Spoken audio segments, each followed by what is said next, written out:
We got Topher Grace coming into the studio. Well, maybe.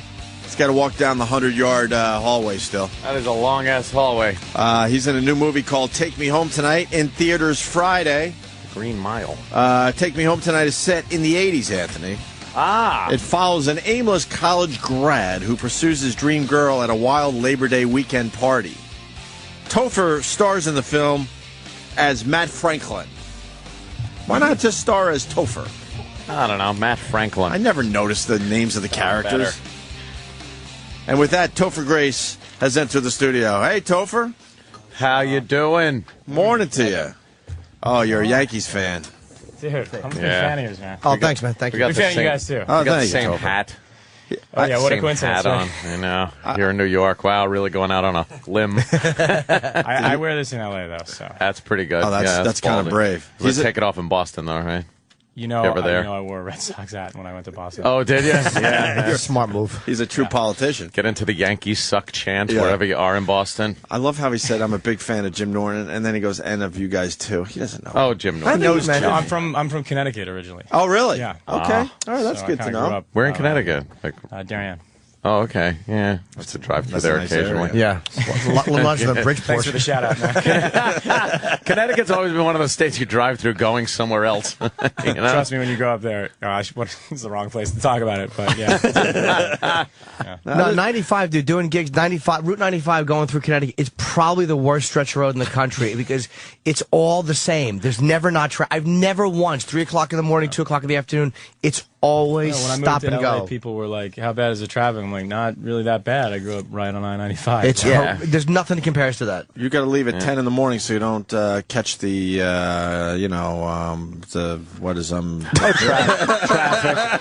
fan, by the way. Big fan of you guys. Great work. Big fan. That's exactly what I thought it would be. I was watching the wheels come off that 'cause thought as you had it. I want to say morning commute, but the afternoon commute even. No, you right, have to right, time it right. perfectly. I'm sorry. As you I said couldn't it. do the math. Like, you're good at math and this. Okay, whatever. Great transition, I'm man. fucking it all up I was now. just watching your face, so you're I like, know. you have to leave at 10, and I just saw your eyes open 'Cause I like, was I don't know what the next word is. Because we used to drive to Boston, and it would take forever because Yeah. you hit every Yeah. city's fucking traffic jam. Yeah, it's hideous. But then I was Can you- trying to do the math in my can head, swear and on I this? fucked it all up. Oh, yeah. Sorry, Oh, Tom. okay. No, I Can we start over? I've messed up a couple of times. They sent us around the country Wow. with the film. Yeah. Okay, so this is serious. All right. Yeah. You can say whatever you want. Fuck yeah. Yeah. Jimmy and I saw the movie works. last night, Take Me Oh, Home yeah? Tonight. And Yeah, I it was heard your good, man. glowing review of Not Bad. Thank you so much. Not bad. The glowing review that you gave.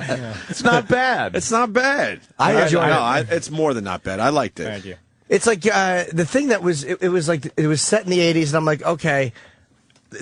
I'll tell you, when I started to like the movie, it was literally a minute into it. Was when the fucking chick walks into the Suncoast video, and you run out and change your clothes and running like an ass, and it started to make me laugh.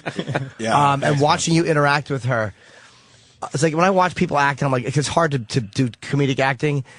And it was just fucking funny. His reactions to her. He's trying to be casual, and I can't describe it, but it made me laugh out loud. And I'm like, God damn it, I suck. You don't have to tell anyone you can't describe it. That is true. When I just go, the face you made, I really should be killed. Good Well, radio. what you're saying is you have to see it in the theater to really. Yeah, it made me is laugh. Exactly. Like opening it. night, right? Yes. Yeah. Yes. It made me matinee, laugh. like full fare. When does it open? Friday night. Friday, but This Friday? Yeah. we got weird copies of the movie because I guess they're scared that me and Jimmy are going to make 1,000 copies and go down to Chinatown and start selling this No thing. more than Yeah. 500. So our copy was a little I don't think dark. that's outside the realm of. It was a little dark. Yeah. and- Possibility. And now what they do for us is they put our name on the screen, so now they know if we're bootlegging where they came from. And they're letting us know that because they could do it subtly. Like they mark scripts when they send out a script. Right. They'll put like little anomalies in each script so they know if somebody has copied it. But this one they're just like Opie and Anthony. So idiots, Yeah. you know, we know. I really don't want to to see my name the entire film. Can No, you but change they're that for us? psyched. You know when they send you on a junket like this, which like shows they really want you to do. I know you guys are downplaying your thing, but they were psyched that I was Oh, coming cool. on this show. Oh, that's cool. Definitely. How is it Never working heard with? of- no one's ever said that. No. I know. No, so we don't know how to the take a studio compliment. is like we got it. Like you're going on Opie and Anthony. Yeah. Like it's happening. How is it working with Anna? Anna Faris. She's amazing. It's like you were talking about. We wanted to make one of those John Hughes films that I grew up loving. Yeah. which I love all the films that have come out about the 80s, but they're all making fun of the 80s. Like, the joke is like what people are wearing. Right. That huge cell phone. Or we wanted to make the first one that wasn't a spoof. It was like we went back in a time machine, and Anna was the first one who was kind of in and kind of, she was down and she understood what it was. I mean, she's almost like kind of dramatic at some points. Right, yeah. It's also really funny, but she is like maybe the coolest chick alive. She's awesome. She's probably sick of doing spoof movies, so it's like, good. Yeah. I could just do this. I'll play this one straight. She's been away from the spoof movies for a while now, though. Yeah. And everything she's in, she's hilarious. She's a very pretty girl. She can do the character stuff too, and she's fantastic at it. But I think we all grew up on those movies, like Breakfast Club and 16 Candles and Say Anything. And the music in the movie, dude, and they got the camera stuff right too. Like there was camera angles, like you're like, oh yeah, the party scene when you walk into the party scene, and like 80 movies would focus on the way they focus on the faces, the way they pan the crowd. It's like that's exactly what they did in fucking 1984. Yeah, it really was like just like a time machine. Oh man, thank you. That's exactly what we were going for. Also, like doing it was fun. Like when you're in a drama that's like depressing, you are depressed for like 3 months. Like no one that's why they give you awards for those movies. But like this was, I mean, I'm not a method actor. That is to say, if I'm playing like a blind dude, I don't like wear a blindfold. Yeah, I have to do that for I was so fucking method on this movie because like on the days off, we would just go up to the set of the house and party our asses off. Oh, right. It was the most fun I've ever had. You were probably more of a '90s guy growing up. Like that was your time. Yeah, not really 80s. Probably starting, like mid 90s. I'm kind of aware of pop music. Yeah. So, where did you get the 80s vibe from? Were there people saying like, "Hey, this is kind of what you did. You didn't talk like that," or right. We did have some. We had to like interview some of our older friends and kind of. Oh, really? Like, hey, asshole, what'd you say when that would happen? The beginning I say to the max. I was like, did people really say that? Yuck. But we didn't do it like, how they call attention to it in some of these movies and it's silly. We tried to do it for real. It really came out of, in the 90s, I went to boarding school in Massachusetts. But when I was there, I was a big fan of Dazed and Confused. Mm-hmm. So I had wanted to do a John Hughes movie, but we didn't know how to do it present day. I wanted to work with a young cast, and those movies, they weren't really a drama or a comedy. They kind of had everything. Yeah. But then my friend, who became my producing partner on this, had the idea of like, if you look at Dazed and Confused, which was done in the 90s about the 70s, you look at American Graffiti, which was done in the 70s about the 50s. If we did one of those now, it would take us back to when John Hughes was actually making movies. Right. So we kind of mashed the two ideas up. And you know what he was great at, John Hughes? That worked out. The use of music in his movies was fucking... It's like things that you, on paper, you go, that's cheesy to play that song at that moment. But when you watch it emotionally, it's like, ugh, it fucking works. You don't want it to affect you, but it does. And that was what Hughes was great at. And there's a lot of...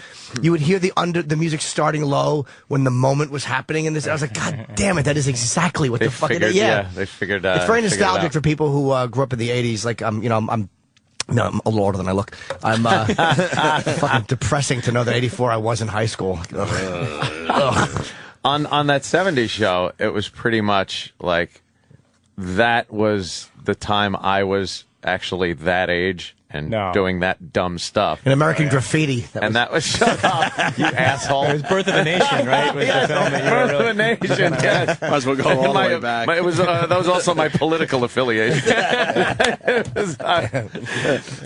So that I found, like, I could really relate to that, a lot of the same shit of the bad station wagon and the that's girls what's that great you couldn't about get and shit like that. Generational things that you're talking about is there are two audiences. There's the audience that's kind of swimming in nostalgia for the music and the situation.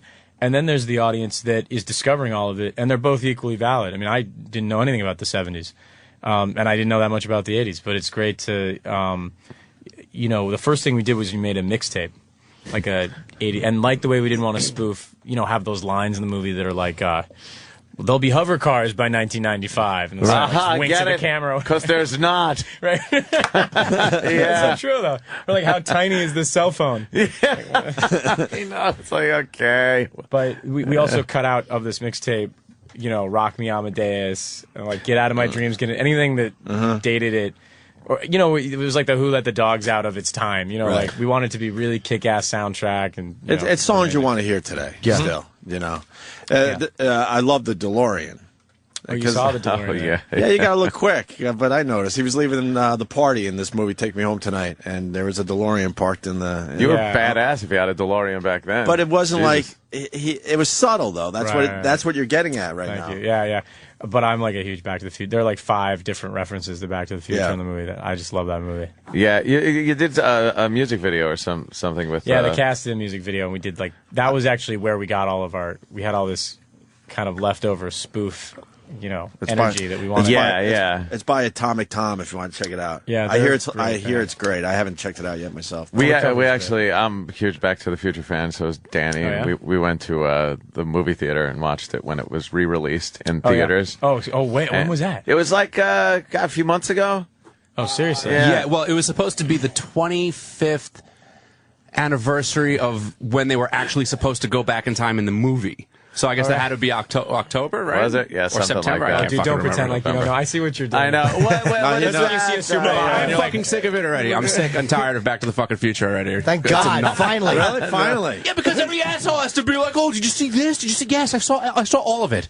All of it I saw. The game, the fucking all the behind the scenes shit, all the fucking old stills of what's his fucking face. I saw all of it. Well, that's great, Danny. Now our audience, knowing how they are, will just stop. Nothing but, they won't send you 1,000 of the same thing now over and over. There's a new game on the iPhone. Yes. I know. Yes. You guys did it to yourself, though. Yeah, we kind the of show got taken over by Back to the Future for a while there, Topher. But who doesn't love it? I hate it. That, Eric we hate it. Oh, yeah. That was amazing. I'm sorry. I know that's what you're talking about. No, but that was amazing. It's so, like, I'm used to bad. It would have been great if they combined it and he was Marty McMask.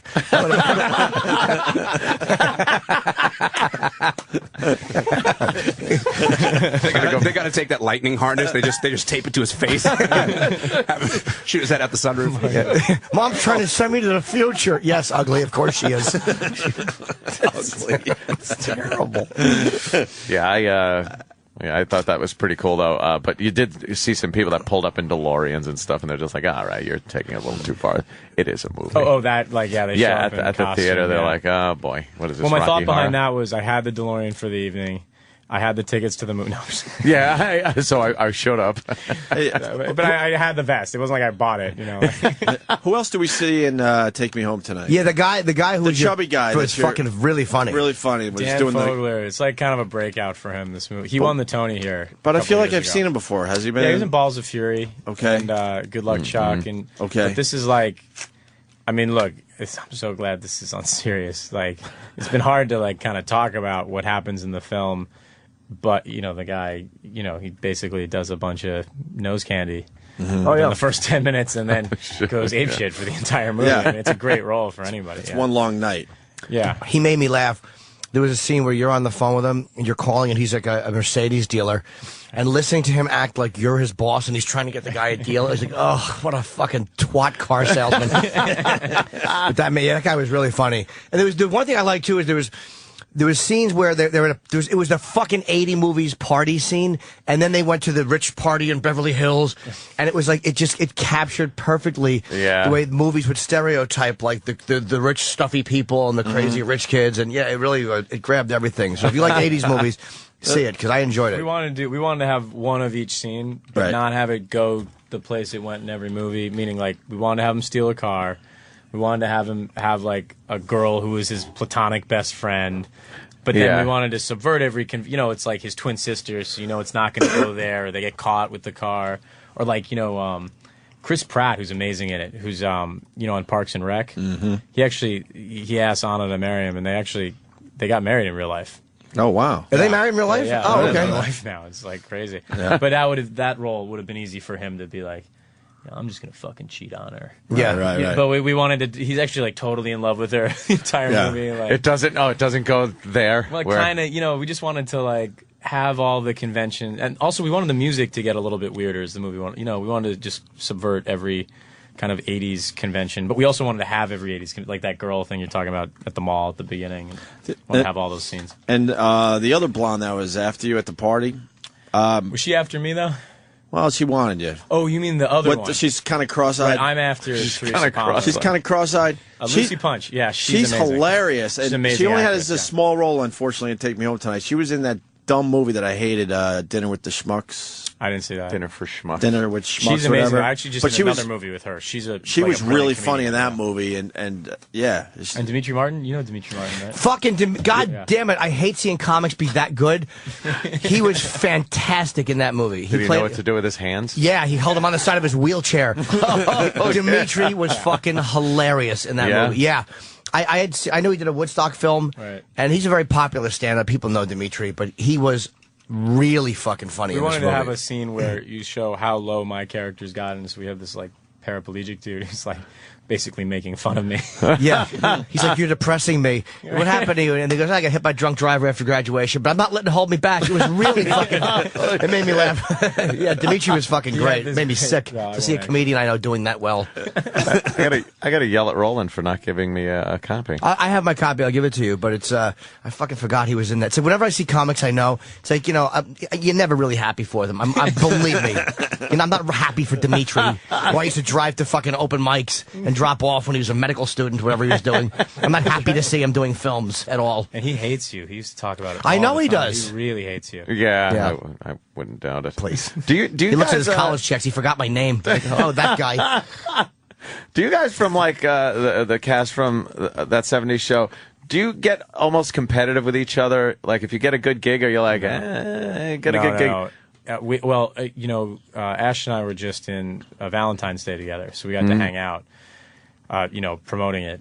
And there was a moment where we were like in Europe or something, and the movie had just done $100 million. And I was like, I've known this guy since I was a teenager. Yeah. We're like in our 30s now.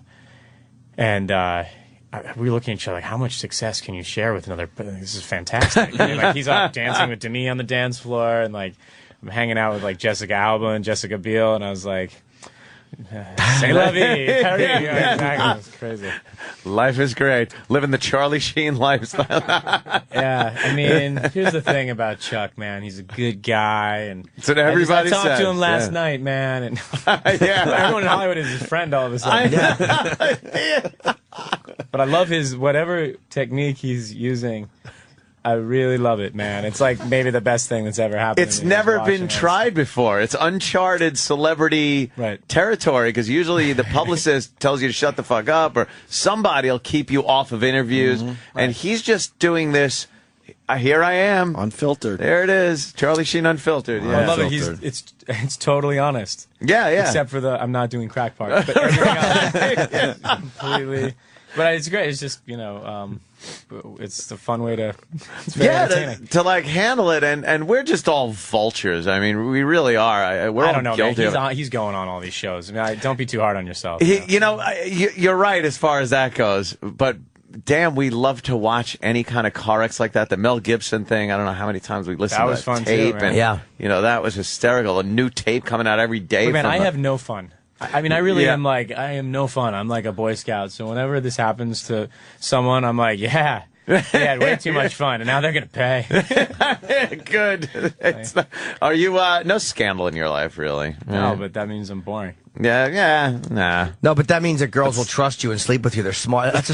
He's the smart way to be, because they know that he'll keep it under his hat. Nobody fucks me, A, because I'm unattractive, and B, because I'm on the radio with a big mouth. And I can't shut up about it. I know. God damn it. The second we have a day where we're like, what are we going to talk about? Lull in the news, it's like, well, I'll talk about the time I shit my pants. Yeah. And, hey, Jim, you fucked Jerry from The Facts of Life. What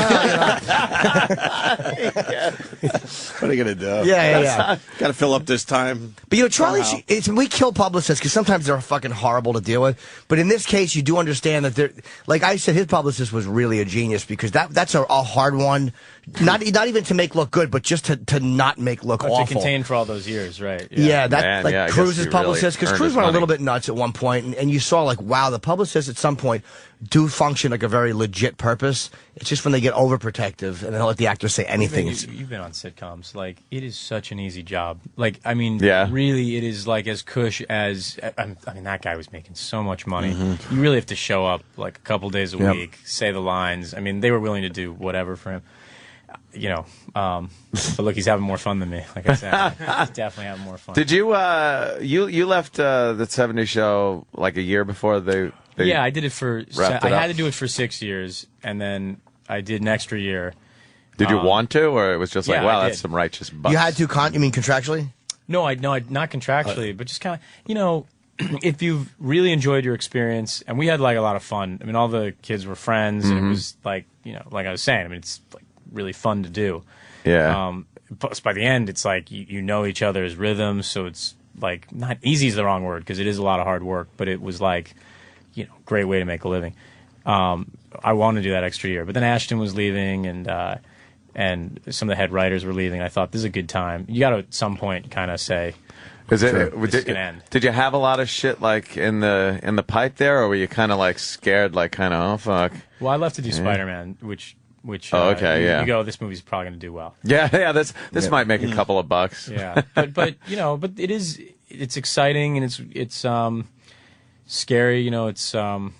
I'm actually seriously not trying to segue into talking about the movie. I swear to God. No, please. I'm literally not. But that is literally exactly what the character's going through. It's why I was so interested in this film, is because there's like, when structure ends, you've been in middle school and high school and college, and then, it's like you almost have too much freedom, to make choice. And I was nervous about that because I had gone from like, high school to college to the show. There was a certain, we'd have summers off and we'd go do a movie, and then you come back and there's this structure. So it was kind of scary and exciting, and now like when we see each other, it's great. Like I had to speak Russian in a movie, and Mila Kunis is Russian. Oh, originally. helped you out. So, it's so funny. Everyone talks about it. Like, I've known her since she was 14. Like, it's crazy. Jesus But she's like Christ. Yeah, now she was on the Oscars, and they're it's incredible to watch. sexying it up when and everything. Guys talk about. I mean, she's great. But I got to call her and kind of say like, run some Russian by her, and then I got to. Does this sound right? No, I spoke this whole speech I'd learned phonetically, and she goes, "Oh my gosh, amazing! What did you say?" Oh, she doesn't speak it? No, she speaks it fluently. Oh, she was fucking with you. She was great in Black Swan. Yeah, really sexy role. Really sexy. Gotta see that movie. Fuck yeah, man! It was so. We were talking about how Aronofsky shot it like so all in close up, and it gives you this like claustrophobic. Like, get out of my face. Something is wrong feeling the entire thing. Yeah, it really was an interesting movie. Yeah. Did you see the Oscars? I did. Yeah. What did you think of James? What? I know both James and Annie Hathaway. I was in Valentine's Day with, and I actually knew her since I kind of moved out to LA. We were like each other's first friends. She was on a show on Fox that that doesn't get as much attention. What show was she on? She never did a thing after that either. It was that show. I forget what it was. It was called like Get Real or something. And, no. Sounds great. It was her and Jesse Eisenberg, and they're both at the Oscars, and it was crazy to watch. But and Mila's up there. It's weird to watch your peer group. Post the Oscars. I mean. Yeah, that's pretty huge. I wouldn't know. I watch my fucking peer group in the same place every morning. I've never seen a peer do anything important. It's fucking horrible. Bob Kelly is my peer. Because James Franco was catching a lot of flack for like people were like, is he high? Is he just like that? Oh yeah. Yeah, because he kind of has. But I think anytime I've seen him, he's had like the half-mast eyes and kind of just. He is like the coolest guy. We went around the world for Spider-Man press, and I got teamed with him a lot because we were both kind of bad guys in it. And he's like the funniest guy. I mean, have you guys ever met him? Has he been in here? No, not yet. No, he is like the funniest guy. Really? And the coolest guy. Like, I mean, legit. Like, not like on the air, like when you're off the air, hanging out like later that night or whatever. He's like a really cool dude. It's hard too because, like, it's hard to badmouth people when you're in the business. Like, because they. No, I would. You give me the right person, I would badmouth them. No, but I'm saying like a lot of people won't because it's like it's not even that they're pussies not to. It's like hard because you bump into people and they're really nice. It's like I've badmouthed people that I've met that I'm like, ugh. I feel like such a dick. I don't want to badmouth that person anymore because they were pleasant. Yeah. Yeah. Yeah, once you meet somebody that you think is a dick, and you never met him, you have no reason to not like him. Yeah. And then it's like, and then when you meet him, that's the opposite, is when you can't watch someone who's actually really talented because they're such a jerk. When such an ass, yeah, when you meet him. I've never had that. I've never had that where I've met somebody who was talking such about people that met you. Oh. See, that's the difference, Jimmy. Anthony always turns on me when there's A-list celebrities here. No, because they all know you and like your comedy. I get all jealous. I'll be jealous. They just remember you as the fat pig friend from Lucky Louie. Oh yeah, you're the one that did the same face in every scene. I remember you. Oh, you know what? Did you guys, when you were doing the 70s show, did you think when they came out with that 80s show, like, what the fuck are you doing? Like, what, you're saturating it, and that was a horrid example of how to do an 80s based thing. Pretty much the opposite of what we're going for here. I'm talking on a cellular phone. It's a mobile phone. It's amazing. I'm not even. It's like, yeah, we get it. It was all every over the reference. top. It was so in your face, over the top, like smashed at you that this is something from the 80s. Yeah, I'll tell you a story that this is a good story that I probably shouldn't tell. Oh, good. Which is, no one ever like talked to us about it. Like, oh shit. It wasn't. That's not a bad thing either. Look, they were very successful producers because of our show and other shows they'd done. They kind of, I mean, what would they do? Like call a powwow where they say like, they kind of come in. Well, you would think that would be kind of a decent thing to do. At least let you guys know, like, because you're pretty invested in but that 70s they really show. Don't have to. I mean, it's, no, not having to and just doing it. I agree. Yeah. So they kind of said like, we kind of found out about it. Like, I think I found out about it, sadly, in an interview where someone said, "What about that 80s show?" And I said, "Oh, well, I don't think we're going to go there." Oh, and then they said, "No, they're making it." And I was like, no, they went there. So I mean, look, these people gave me my whole life and career, so I wasn't mad about it. And I thought, all right, how do I show kind of like, because we're all going to be seeing each other. So I put on this huge fake mustache and went in and tried out. Because I think the lead role, the only description was like a Topher Grace type. Shit. And so like I went in with this mustache, and like I brought in a headshot that had like the mustache drawn onto it, and I was like hello, my name's Ron DeLashmit. I'm here trying out for let's do this. And I read, and like I think it went for like a while, and people were kind of nervous laughing. It was like kind of is he making a goof of this whole thing? I don't know. It was just weird. It was such a. I thought it was funny. I'm so at least you didn't have to last. At least you didn't have to go through too much of that because it didn't last very long. I'm so stupid. I almost said, "Did they know it was you?" But I edited myself. Good. That would have been humiliating for everybody involved. Very good, Jimmy. Of course, they knew it was him because they asked for Topher Grace type. You know, actually, the guy who got the lead on that show is a really good friend of mine, which is Glenn Howerton, who's on It's Always Sunny in Philadelphia, and went on to be like a billionaire because he actually created and wrote that show. Great show. And I actually just emailed with him last night. Dennis. He's a really great, talented guy. Yeah. He plays Dennis on Always Sunny. How long? Damn. I can't believe that's the same guy. Yeah. I didn't realize he was in the 80s show. That only lasted. Why are we promoting that 80s show? I just did an 80s movie. I know. It's terrible. The total wrong place to be. Because Anthony didn't get his copy, he's saying. But it's the of the movie. But you're promoting No, that I'm talking 80s about that's the horrible way to portray something like that. It's done awful. Take Me Home Tonight is definitely a good yes. movie. Definitely. There was some very big laughs in it. Thanks for the backup. Did you say yes? Yeah. He didn't see the movie. You got to say something. Say something great about Anna Faris. I was watching. She's very pretty. She's so talented. I love those lips. Sexy. Yeah, very sexy lips. It's very odd when you get such a pretty girl that is can do comedy. Right? Really funny. All right, that evens out. Yeah. There was also scenes with his dad in the movie where you don't see those parental scenes anymore. That was a staple of 80s movies, like these intense scene where there's a lesson learned with the parents. Michael Biehn. We got Michael Biehn. Really, Michael Biehn? Yeah, Michael Biehn? Kyle Reese. Yeah, Kyle. Fucking. Oh, I didn't recognize the name. Okay, Kyle, We Yeah, wanted to get shit, someone from the 80s, but not someone who's... That's who Kyle from the Terminator. Yeah. Terminator, and he was in Holy Alien. shit, that's Right, right. he's like The Rock. He's like, we wanted someone who was successful in the 80s, but wasn't like, didn't exist since the 80s. You know, he's been in Grindhouse and tons of great films. And he's amazing in it. Yeah. Dude, I was watching him. It was annoying me so much to not figure out who he was. And I'm like, I knew it was a Terminator. I'm like, no, that's not fucking, was it Robert Patrick was the guy who played the T-1000? Yeah, that was the other Who one. the fuck is it? That's who he was. Okay. How about IMDb? What'd you do? You didn't have your computer? I fucked my girlfriend after. I didn't go to IMDb. I wanted to get a load off. We watched the movie. I knew Motorhead was going on. I'm like, I have to come and go to sleep or I'll regret not being at Motorhead right now. Yeah, we wanted to make sure that's what I did. We wanted to make sure we saw his movie before he came in here. Exactly. I wanted to see the movie, and I was actually only going to watch a few minutes of it. I'm like, let me just to get it, and I wound up watching the entire movie. Well, I want a goddamn copy. Because I watched something really uplifting last night, a friggin' documentary on Afghanistan. Why would you Jesus do that to Christ. yourself? I know. Oh, this little kid in there. Actually, I think he was 20 years old, but he came off like a kid. He was like a midget, and he's walking around going like, fuck the Taliban, blah, blah, blah, blah. And at the end, they got a little graphic that says he was beheaded. Oh, great. Was he really? Yeah. That's a wonderful night of TV. I was like, oh, that must have been easy, though. That's kind of how that's funny, because that's how Take Me Home Tonight ends. With a surprise beheading. You never see it coming, too. Foreshadowing of Al-Qaeda. It gets really, really weird at the end. About 5 minutes. People are crying and vomiting.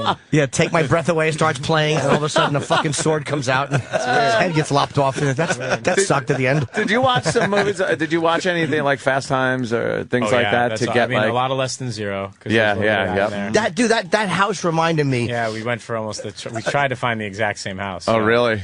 We shot in Arizona, so we couldn't go. We actually found the exact same house in LA, but we wanted to have, everything's like reflected by a pool. Like once you, we actually kind of cross the tracks. Like it's in the valley, the whole thing, and then we go over.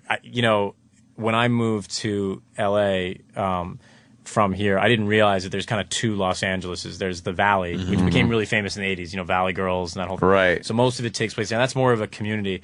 And then you go over the hill into what's kind of Hollywood. And it's a whole other thing. That's like a lot more kind of fabulous and cocaine. So we have a point where they go to like a different party. That scene kills in a live audience. Like there's a scene where Dan Fogler has already done a batch of cocaine, and he's been in like a dance off, and he's going nuts. And he's never done drugs in his life. He's been very straight laced up until then. And then Angie Everhart, that's literally not someone like she comes up to him and says like, "Is it snowing?" And I'm like telling a story from another movie, but I really think it is funny. Go for it. And he goes, I think it's like 70 degrees out right now. She's like, no, do you have cocaine on you? And they go into this bathroom, and she starts seducing him, and he's never been with a girl like this. And then this weird German dude walks in. I mean, he just giggles. His name is Franz or something. She's like, we can do this, but he has to watch. And you see Dan just look at this like supermodel, and then look over at this weird German dude. This old fat Joel. He's like he looks like Bernie Madoff. Yeah. That's exactly who he looks like. Very, very creepy. Just creepy and kind of laughing lightly, and then she shows her big tits, and she's like, it's not negotiable. And he tries to fuck it. It was really funny, man. I'm gonna give this a shot. And it's nice to see tits in a movie again. Yeah. Because they took that out of most. That's what we most wanted. movies. Was that kind of hard R where it felt like, when you watch John Hughes movies, they're actually pretty G-rated, but we wanted that feeling of danger where they're, it's not like, did he do cocaine? Like you see him do cocaine, you see the tits. But on the flip side, there's a romantic side to it, but we didn't want to pull any punches. I think to answer your question, it's most like Fast Times. Yeah. Where there's great comedy, but like, we didn't pull any punches. You go, oh, I didn't know they were going to go all the way. Yeah, there is like kind of a story there and some that bathroom real emotion. Was great. And it was the stuff I love the most from anybody who it's like when you pick up on things, when you know what they're doing, and immediately kind of what they're doing, it's like it just starts bringing back like that. Yeah, that's perfect. They got that right. It's like really weird to watch a movie and knowing that they're doing an 80s movie and like realizing when they get it right. Am I making any sense? Like that was kind of I like that a lot though. And those house scenes, the party scenes, and the camera work was phenomenal. Yeah, I actually had to go and get a picture in front of the Back to the Future house when I was out in LA over the summer. Oh wow! I had to do that. I was like, yeah, that house looks exactly the same as it did in the movie. Well, why would you ever change something so perfect? I know.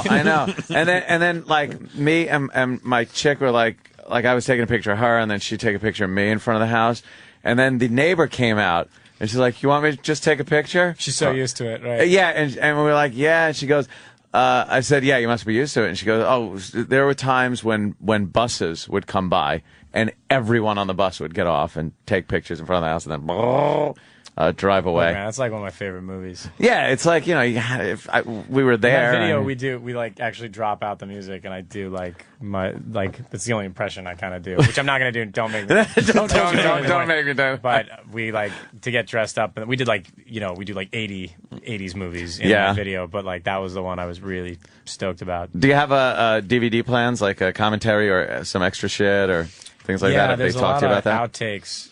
Just the cast is so young, and a lot of it was like Dimitri, Chris Pratt, a lot of Dan stuff because he's so hyped on coke like the whole movie. Yeah. Like he, we have so much outtakes and stuff. There's gonna be a lot of that. He's a great yeller. Yelling is not easy, and making it look funny on film. Like Kinnison was obviously one of the greats, but he reminded me of Kinnison when he was screaming. There's a scene towards the end where they're driving in the car and he's just screaming something, and I'm like, that is a very Kinnison-esque quality by the to end, it. he's so blasted on coke that he's literally like flying on top of this car. I mean, he's like, it's great. And then he kind of comes down too, which is like really funny. Yeah, he was fucking fantastic. I enjoyed him a lot, and it's like I'm high. That's just me auditioning. In case you do part 2. Wow, whoa, man. I know. Good. Yo, you got it. Yeah, wow, I'm not really high. I'm sober, but I just did that. That was just acting? Yeah. Oh, man. That's pretty good. Oh, no, that's the Brady Bunch house. That's the Brady house. I had to get one of those, too. He likes sitcom houses. Such a douche. Movie houses. I've never seen any of those. That's such a douche. I got one in front of OJ's old house. Before they knocked it down. Before they knocked it down? I think I did too, in front of the stairwell. I think that's a smart one to get, though. That's history. You had to, yeah. That's not you, it's some other dude. Who is that? Dude, play the thing. Some Play other the thing from the video. Some other guy. The middle part. Yeah. Get that thing going. Psyched. As an actor, you don't really have a moment to like do a Back to the Future impression. Yeah. That's great, man. It's like we wanted to do one cover during the credits. We're like, you could get into a plan where you do too many covers. We just wanted to Cool version of this song, by the way. Yeah, they did a great job. Oh, God.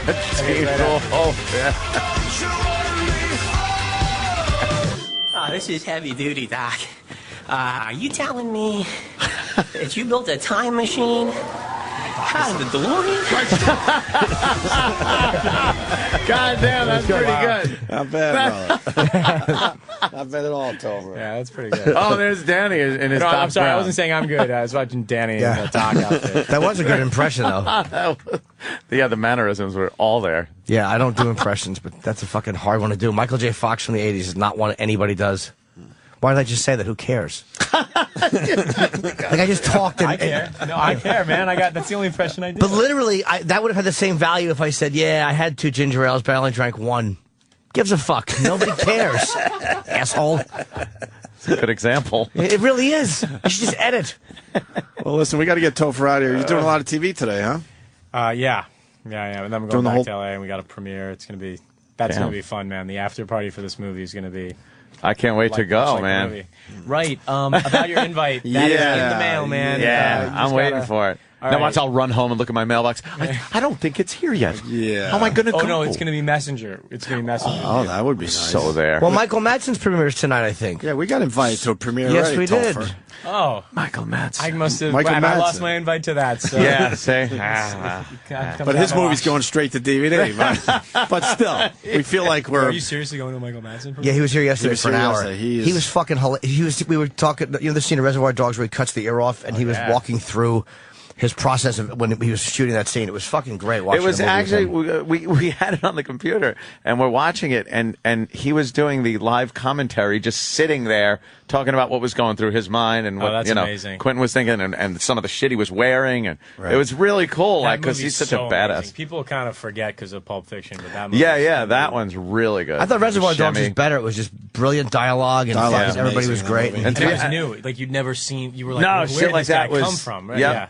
Yeah, and to have something so cool with just like pretty much one set That was it. There's just one fucking set, so you got to depend on the actors. And the dialogue back, the very quick dialogue between guys, and the John Woo, which Tarantino tells you got it from John Woo, the guns pointed at each other, and fuck, is that a good movie? The only other movie I've seen is Take Me Home Tonight. It's as good as that. Yeah. We think, yes. Probably the scene where I chop that guy's ear off. That's where you're probably thinking that it's the same. Yeah. Everyone's going to be so confused about this movie. And so everyone's going to compare us. We both have ear chopping scenes. And then Anna Faris, my bad. Anna Faris laying there in the warehouse, shot in the stomach the whole movie. It just got depressed. I'm like, what is happening? That would be awful, wouldn't it? Oh, God. Guys, this is so much fun. Thank you for well, let's get Topher out of here. He's got to do TV. By, the movie Take Me Home Tonight in theaters Friday. Anything else you want to promote? Go see it. You're good, right? No, I want to come back and see you guys. Yeah, please do. Yeah, you should, man. Yeah, we don't we'll have any have you repeat back, customers. We don't have real celebrities in here. Our new friend Topher Grace. Thank you, Topher. Thanks, man.